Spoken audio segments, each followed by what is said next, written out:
দুর্দান্ত ভারতের সামনে অসহায় নিউজিল্যান্ড। শেষ ওয়ানডে ভারতকে কে জেতালেন? সাদা চোখে খেলা কিংবা স্কোর কার্ড দেখলেই উত্তরটা মিলে যায়। আম্বাতি রাইডু ও হার্দিক পান্ডিয়া।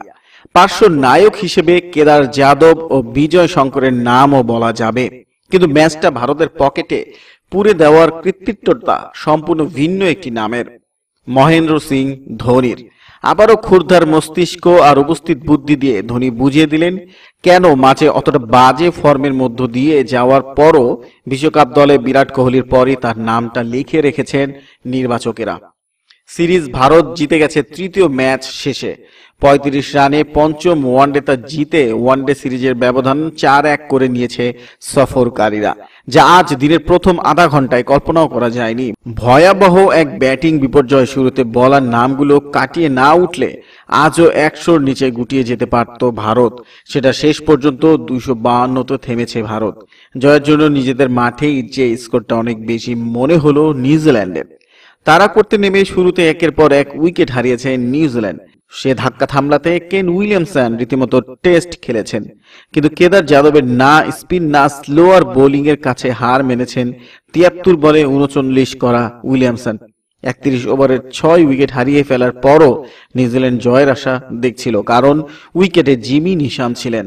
মাত্র ৩২ বলে ৪-৪ ও ২ ছক্কায় ৪৪ রান করে নিউজিল্যান্ডকে জয়ের পথ দেখাচ্ছিলেন এই অলরাউন্ডার, কিন্তু ৮২ বলে ৭৭ রান করতে হবে এমন অবস্থাতে বিদায় নিলেন নিশাম। যাদবের বলে বল প্যাডে লেগেছিল নিশামের। এলবিডব্লিউর আবেদন হচ্ছে না দেখে রান নেবেন কি নেবেন না এমন দোনমনো করছিলেন নিশাম, কিন্তু পরিস্থিতির দিকে কড়া নজর রাখা ধোনি ঠিকই পেছনে ছুটে গেলেন এবং সরাসরি থ্রোতে ভেঙে দিলেন স্টাম্প। নিউজিল্যান্ডের ইনিংস আরো ৮ ওভার লম্বা হয়েছে, কিন্তু ম্যাচ শেষ হয়ে গেছে ধোনির থ্রোতেই। মিচেল স্ট্যান্টনার ও ম্যাট হেনরির শুধু ব্যবধান কমাতেই পেরেছেন, নিজেদের মাটিতে ভারতের কাছে ভরাডুবি এড়াতে পারেননি। অপরদিকে অর্ধযুগে এমন খরা দেখেনি ভারত। ওয়ানডে সিরিজ ৫ ম্যাচের প্রথম ৩ ম্যাচে ভারতের কাছে পাত্তাই পায়নি নিউজিল্যান্ড। জয়ের ব্যবধানগুলো একবার দেখুন: ৮ উইকেট, ৯০ রান ও ৭ উইকেট। চতুর্থ ম্যাচে এসে পাশার দান উল্টে দিল নিউজিল্যান্ড, ভারত ৯২ রানে অল আউট। এই ম্যাচের ফল না বললেই চলে। আজ সিরিজের পঞ্চম ও শেষ ম্যাচেও ভারতের ব্যাটিং লাইন আপকে প্রায় ধরে ফেলেছিলেন নিউজিল্যান্ড।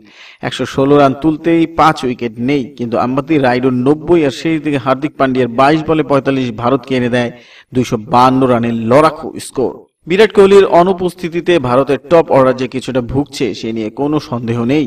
১৭ রান তুলতেই প্রথম ৩ ব্যাটসম্যানকে হারিয়েছে ভারত। ফিরেছেন রোহিত শর্মা, শিখর ধাওয়ান ও কোহলির বিকল্প হিসেবে দলে সুযোগ পাওয়া শুভমান গিল। ৪-এর নামা রাইডু ৯০ রান করে আউট হলেন ৪৪তম ওভারে, আর তাদের নিশ্চিত হয়ে যায় ৫ ম্যাচের এই সিরিজের ভারতের কোনো ব্যাটসম্যানের সেঞ্চুরি না পাওয়ার বিষয়টি। ২০১৩ সালে ইংল্যান্ডের বিপক্ষে ৫ ম্যাচের সিরিজের পর এই প্রথম এমন সেঞ্চুরি খরা গেল ভারতের ব্যাটসম্যানদের। সেটি রোহিত শর্মার সাম্প্রতিক পরিসংখ্যানে তাকালেই পরিষ্কার বোঝা যায়। আজ মাত্র ২ রানে ম্যাট হেনরির শিকার হন ভারতের এই হিটম্যান। চ্যাম্পিয়ন্স ট্রফি থেকে এ পর্যন্ত টানা ১০টি সিরিজ কিংবা টুর্নামেন্টের প্রতিটিতে অন্তত একটি হলেও সেঞ্চুরি করেছেন রোহিত, যা ওয়ানডেতে রেকর্ড। রোহিতের এই রেকর্ড যাত্রা মুখ থুবড়ে পড়ল নিউজিল্যান্ডের বিপক্ষে এই সিরিজে। এর আগে টানা ৬ সিরিজ টুর্নামেন্টে সেঞ্চুরি করেছেন বিরাট কোহলি। টানা ৬টি দ্বিপক্ষীয় সিরিজে সেঞ্চুরি রয়েছে কোহলির সঙ্গে হাশিম আমলারও। রাইডু সেঞ্চুরি না পাওয়ার সঙ্গে নিউজিল্যান্ডের মাটিতে অনাকাঙ্ক্ষিত একটি রেকর্ডও করেছেন। নিউজিল্যান্ডের মাটিতে ওয়ানডেতে প্রথম ভারতীয় হিসেবে নার্ভাস 90s-এ আউট হন তিনি। তবে রাইডু মিডল অর্ডার হাল না ধরলে বড় বিপর্যয় পড়ত ভারত। প্রথম পাওয়ার প্লেতেই টপ অর্ডারের ৪ ব্যাটসম্যানকে হারিয়েছে সফরকারীরা। স্কোরবোর্ডে তখন উঠেছে মাত্র ১৮ রান। ওয়ানডেতে ভারত এর আগে সর্বশেষ প্রথম পাওয়ার প্লের মধ্যে ৪ উইকেট হারিয়েছিল বাংলাদেশের বিপক্ষে ২০১৪ সালে। ভারত শেষ দিকে রানের গতি বাড়াতে পেরেছে পান্ডিয়ার ব্যাটে ভর করে। ৫ ছক্কা ও ২-৪ বিস্ফোরক ইনিংসটি খেলেন তিনি। এর মধ্যে কিউই লেগি টড অ্যাস্টলকে ১ ওভারে মেরেছেন টানা ৩ ছক্কা। ৪৯তম ওভারে পান্ডিয়াকে তুলে নেন জিমি নিশাম। শেষ ওভারে ট্রেন্ট বোল্ট পরপর ২ বলে ২ উইকেট নিলে অল আউট হয় ভারত। নিউজিল্যান্ডের সবগুলো উইকেট নিয়েছেন পেসাররা। ৪ উইকেট নিয়েছেন হেনরি, ৩ উইকেট বোল্টের আর ১ উইকেট নেন নিশাম। বন্ধুরা, এতক্ষণ আমাদের সাথে থাকার জন্য ধন্যবাদ। আমাদের ভিডিওটি ভালো লাগলে একটি লাইক দিন, আপনার বন্ধুদের সাথে শেয়ার করুন, আমাদের চ্যানেলটি সাবস্ক্রাইব করে আমাদের সঙ্গেই থাকুন। ধন্যবাদ।